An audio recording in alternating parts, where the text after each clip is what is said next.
The stem of the glass snapped in my hand when it hit the marble. Dark red wine spread like a wound across the floor. I bent down to wipe it, my hand still trembling from the sting, when my father's palm cracked across my face. The sound was sharp enough to silence the entire room. Blood pooled at my lip and dripped onto the white tiles. "Useless girl, get out!" The guests stared. My brother just stood there. No flicker of concern, no movement. Just those cold, indifferent eyes. I walked out before the tears came. Not because I was weak, but because I knew they didn't deserve to see them. By the time I reached my apartment, my phone lit up. 53 missed calls. I didn't answer. I let the phone keep screaming in the dark.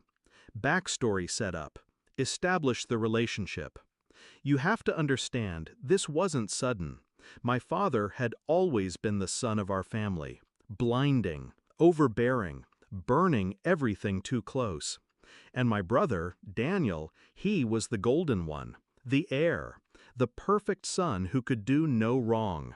I was the mistake, the one whose existence was tolerated, not cherished. But Daniel wasn't just a brother. He was the only one I used to think could understand me. When we were kids, he'd sneak me chocolates when father grounded me, whispered jokes during the suffocating family dinners. I thought he was my ally, until I learned he wasn't.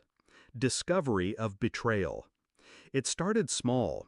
My promotions at the family business suddenly delayed. My projects reassigned. My ideas somehow showing up in Daniel's presentations.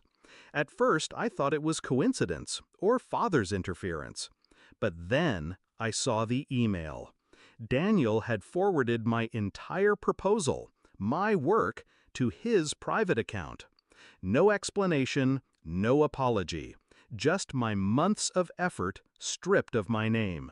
And worse, it was addressed to Father. Subject line, "Thought you'd want something better than what she had." I remember sitting there, staring at those words. My chest didn't hurt. My hands didn't shake. My mind just clicked into place.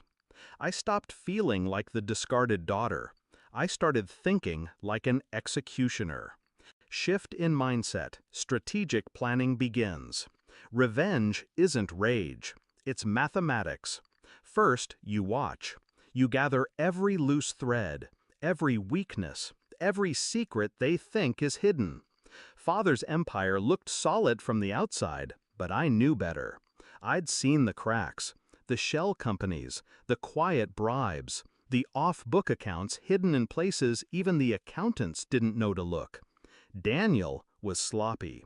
He liked expensive things, things he couldn't justify on his salary. And he had a habit of mixing business funds with personal expenses. All I had to do was keep the receipts.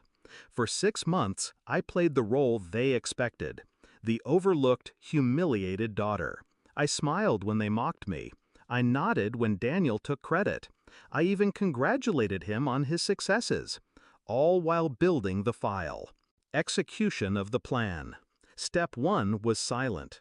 I created an anonymous tip-off packet for the tax authorities. Meticulous, documented, undeniable.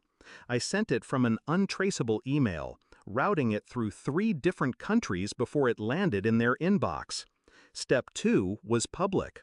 I leaked Daniel's personal expense records, private jets, designer watches, a $40,000 bar tab, to the board members of Father's company. They didn't say anything at first, but I knew it was rotting the image they had of him. Step 3 was surgical. I waited until the quarterly review, the one meeting Father never missed, and uploaded the proof of Daniel's embezzlement onto the main presentation screen. No commentary, just the facts, displayed in black and white. The room went still. Father's face drained of color. Daniel stammered, sweating, denying everything. The board didn't believe him. By the end of that week, Daniel's accounts were frozen, his position suspended pending investigation. Father's lawyers were suddenly unavailable for him. Climax and confrontation. They called me back to the house. Father sat in his armchair like a king without a crown. Daniel was pacing, eyes bloodshot, hair disheveled, nothing like the polished man the world knew. "You did this," Daniel spat. "I didn't deny it. You stole from me first. I just corrected the imbalance." Father slammed his fist on the table. "You ruined this family's name." I leaned forward. "No, Father. You ruined it the day you decided your son's comfort mattered more than your daughter's dignity." Daniel's voice cracked. "You're going to regret this." I smiled. A small, calm smile that made him flinch. I already don't. Silence hung heavy in the room. The kind that means the war is over, but the ruins will never be rebuilt.